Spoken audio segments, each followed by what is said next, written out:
या बातमीचे प्रायोजक आहेत hotel Badepir, Laxmi market, Vijapur west, Solapur. दुसरी शाखा मुस्लिम बादशाहपेठ, जिंदाशाह मदार चौक, सोलापूर। सोलापूर जिल्ह्यातील मोहोळ तालुका व परिसरातील नागरिक, शेतकरी, व्यापारी तसेच तीर्थक्षेत्रांना भेट देणाऱ्या भाविकांच्या सोयीसाठी कोरोना काळापासून बंद असलेल्या मोहोळ रेल्वे स्थानकावरील एक्सप्रेस गाडी क्रमांक 12116 सोलापूर ते मुंबई व 12115 मुंबई ते सोलापूर गाड्यांचा थांबा पुन्हा सुरू करण्याची मागणी सोलापूर लोकसभा मतदारसंघाच्या खासदार प्रणिती शिंदे यांनी केंद्रीय रेल्वे मंत्री अश्विनी वैष्णव यांच्याकडे निवेदनाद्वारे केली होती। या मागणीचा सकारात्मक विचार करून मोहोळ रेल्वे स्थानकावर सिद्धेश्वर एक्सप्रेसचा थांबा मंजूर करण्यात आला आहे। या निर्णयामुळे स्थानिक प्रवासी, व्यापारी वर्ग, शेतकरी आणि भाविक नागरिक यांना मोठा दिलासा मिळणार आहे। मोहोळ आणि आसपासच्या भागात रेल्वे प्रवाशांची मोठी संख्या असून तालुक्यातील महत्त्वाच्या तीर्थक्षेत्रांना येणाऱ्या भाविकांची गैरसोय होत होती। हा थांबा सुरू झाल्याने प्रवास अधिक सोयीस्कर होईल आणि वेळेची बचत होणार आहे। या निर्णयाबद्दल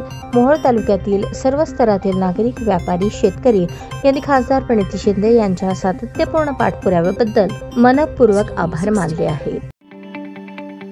ताज्या बातम्या पाहण्यासाठी प्राईम महाराष्ट्र न्यूज चॅनलला सबस्क्राईब करा।